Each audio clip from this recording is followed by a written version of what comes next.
Hello, everyone. Welcome to episode 29 of Coast to Coast Lifestyles with me, Cassie Webb, on the Mississippi Gulf Coast, and Heather Kusiba in the greater Seattle, Washington, East Seattle, right? Yep. Area. And we, if you haven't been joining us, we've been in a renovation series and then rolled into a new construction series. And Heather just walked us through her new build process. And today we got to see the finished product, and it was very exciting. And today we're going to just kind of brief on what didn't go as expected or planned. Yep. Heather, and we're going to do a little mixture kind of since we're at the tail end of the renovation and new construction. So we'll kind of bounce back and forth a little bit. But you take it away, Heather. Tell us what were maybe the top couple of things that really just did not go as expected. Yeah. Geez. So we've been over a few of them, and there's definitely a lot with the full home build from bottom up. But I would say that the biggest struggles we had, and I know I have talked about this constantly, and I'm going to keep talking about it because it's huge, is money flow issues. It is such an issue when you're building, and I'm sure even with renovations like you've done, Cassie, is God, money flow. If you're not prepared, if you're not smart about it, oh my God, it creates issues. Like it got to a point for us where the house would be sitting for 6 months because we just couldn't afford the next step. Or and I'll get into this one as the next part, but we just couldn't pay for the second half of the materials to have them installed. Like it was just messy. So we would have to wait. Very thankfully, my husband gets stock grants because of his job in tech. And so we would wait for that time of year where his stock's vested. And that's the only way we could pay for things. Like it was just tight for money. It created issues with just our relationship with our contractor, our relationship with each other. Like it was just a hard time. So that was definitely the number one hiccup that created the most amount of friction with us and everybody around us. But the next big thing actually just had to do with the fact that we were building during COVID. I mean, we literally started our project right before all of the material delays hit.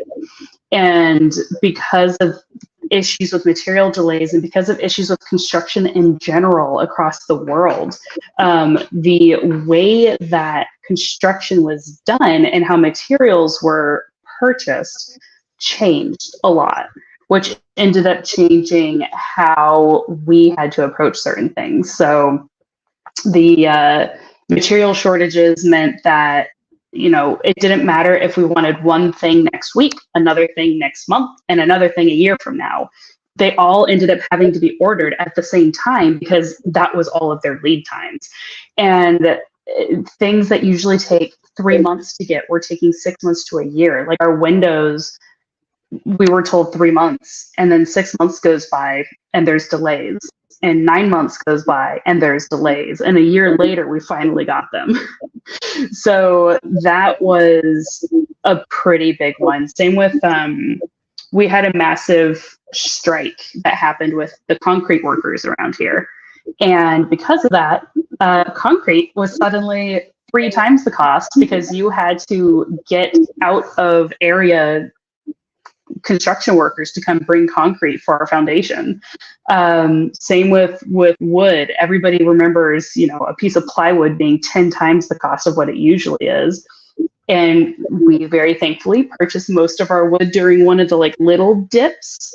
But if we had purchased the wood, 6 months prior, our house would have been a fraction of the cost. So those were the biggest ones.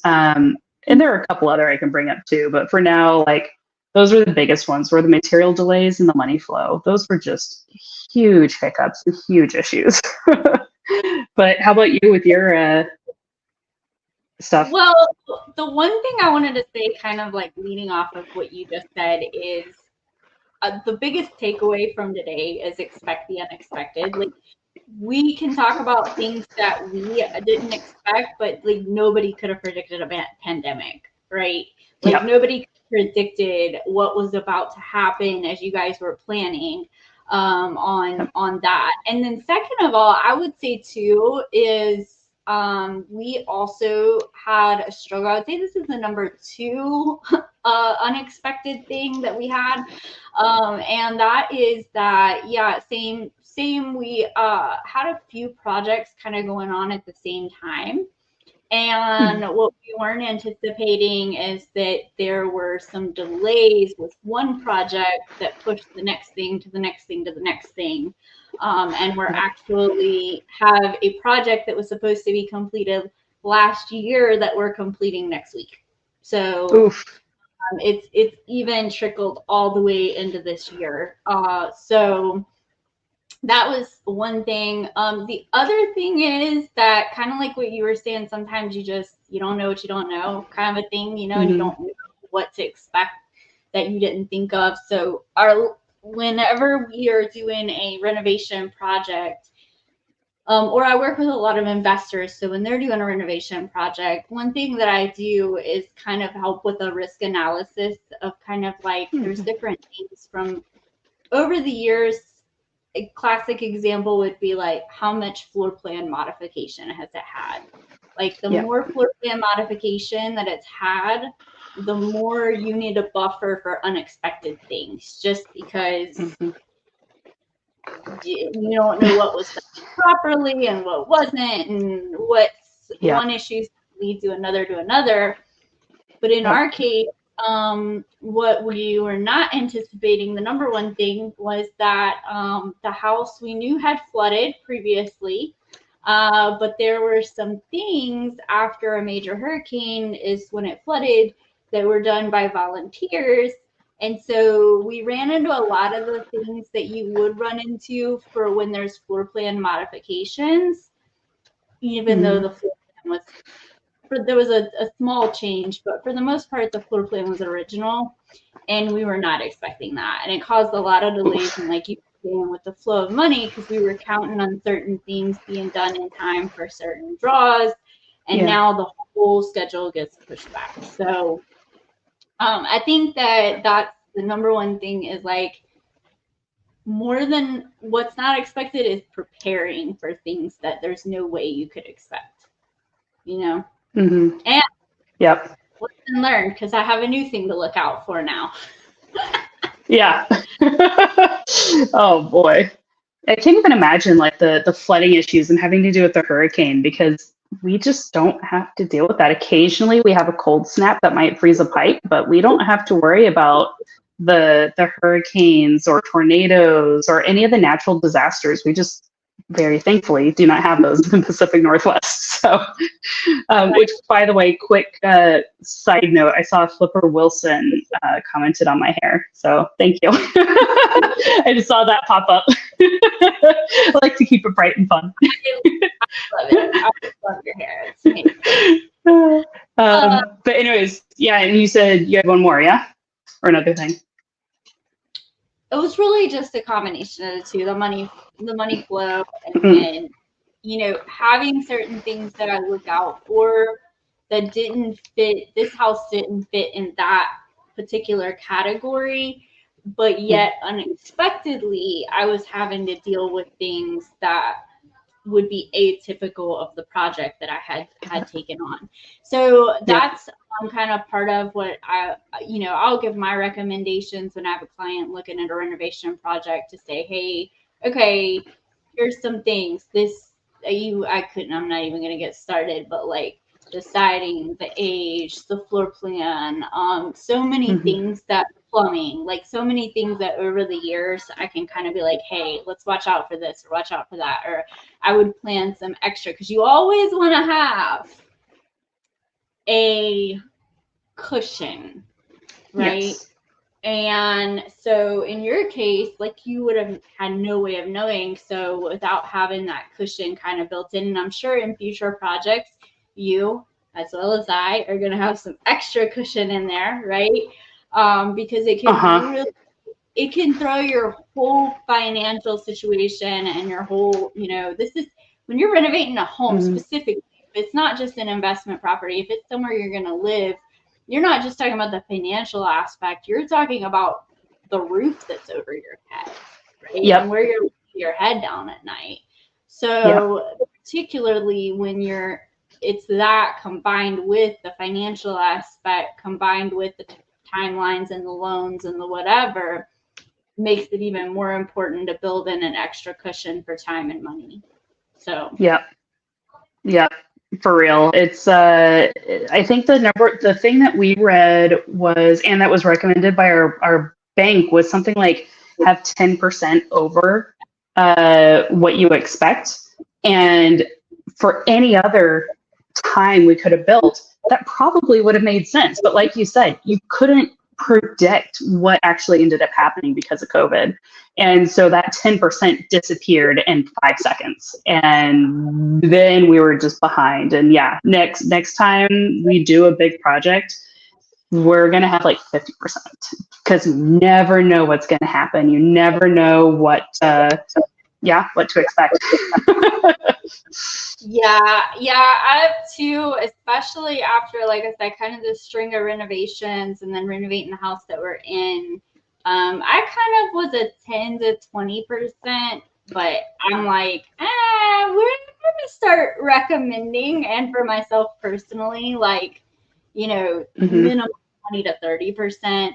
And it's just because I think we've all learned that the world can be unpredictable. And it would be better, like, okay, if you do 50% and then you only need 10%, I mean, you have money in savings. Cool. Congrats. Invest it. Yeah. But, people can get into real situations. And if you're like, hey, I'm going to have 10% like liquid, 10 to 20% liquid cash in the bank, but I know I could get away with 30, 40, 50%, that's a little bit different. But if you're putting all of your eggs in the basket that this is not going to go more than 10 to 20% over budget, and that's going to put you in a very bad financial situation, or a lifestyle situation, I think learn from our lessons. Yeah, it's what they say, hope for the best, plan for the worst, right? So you want to stay in budget, you want things to go smooth, but you never know what's going to happen, and things that can, like we both said, completely derail the project, whether it be money-wise or timing-wise. Like if they say, hey, this is going to take a year to build, plan upwards of a year and a half, have a backup plan, have a cushion, even with timing, because you never know what's going to happen.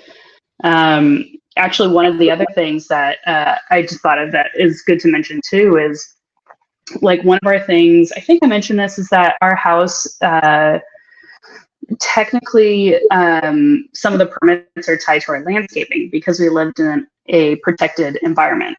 So we're required to renaturalize the area. Well, we were only allowed a certain amount of setback from the house, but because OSHA ended up getting involved because of an issue when we were digging to do our foundation, we ended up having to disturb hundreds and probably close to thousands and thousands of square feet that we weren't supposed to. And so the county ended up fighting us on it, and we ended up having to fight back and be like, look, here's the OSHA paperwork. We had to do this in order to build the house. And that created a delay because the county obviously was like, but we want to fine you. And we're like, no, we had to. Like, we had permission from a being that's kind of higher than you to make this safer for the workers. So it's things like that too. Like, it's not always financial. It can be timing that you need to have a cushion for as well. So yeah, it's definitely really interesting stuff. And I've been really fascinated with how much overlap we've had, even though it's a ground up build versus a partial gut and remodel. A lot of similar issues, similar complications. If anything, you arguably might have more complications than we can have because you never know what is underneath what is already there. Like, at least with building from the ground up, we know what the soil is, we know what the building requirements are. From there, it's just like, oh, what little things here and there are going to create hiccups. Well, for you, it's like, we went into a wall and it's rotting. We have to completely redo it. Or we went into the basement and there was this massive issue that we had to fix. Like, you don't know at all. Yeah. Well, at least we do know about basements because we don't have basements here. But yes. Fair enough. It is definitely challenging because where you had more on the materials, and it's like literally when you're dealing with a remodel and you're like, hey, we know that XYZ needs to be fixed, but let's just say it's something behind a piece of sheetrock, right? Behind a wall. Mm-hmm. So you pull that down, you have no idea what is behind there, you know, and so that can cause a thing. And then also, you know, I dealt with things to do with even occupancy of different projects and that timeline looking different than we were anticipating. Another thing, the properties that I bought, I have a tendency to buy distressed properties. So that can cause a whole nother set of delays when it comes to gaining occupancy, when it comes to the loan, when it comes to the title work. So we had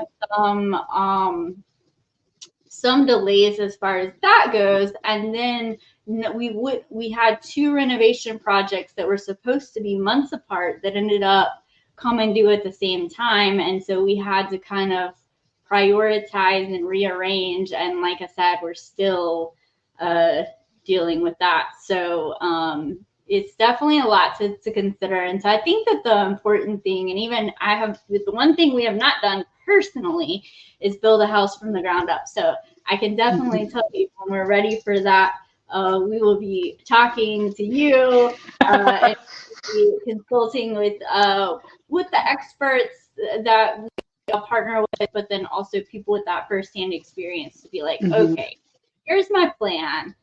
Tell me what you think may go wrong and how we can, you know, best prepare for that. So I think that is like the key takeaway really from this whole series, but kind of ending with today is, you know, learn from other people's lessons and make sure that you're prepared in every way, timing, financial. We never know, you know, what the next thing is that could impact us even worldwide. So any closing remarks, Heather, that you would like to give us? Not really as far as today goes. I second everything you said. I mean, we've said this probably almost every single day since starting this series, is just be prepared. And like you said, talk to people who have done it and ask every single question you can. Ask what the trials were, what the triumphs were. Which, speaking of, is a perfect segue into next week. We're going to actually be talking more about trials and triumphs, but we're going to start focusing a little bit more on like what went right and what went so right that it was just like amazing and just worked out really well, made everybody happy. We're going to kind of talk a little bit about both, but more talk about the triumphs next week. So very excited for that one too, because it's finally like all the fun, positive things that happen with a build and remodel. Yeah, and like answering the question, why in the world would anyone do any of this we've been talking about? So that, with that, we will see you guys next week. Same time, same place. And for our 30th episode, I feel like it's kind of a little landmark for us. So, yay, exciting. We will see you guys then.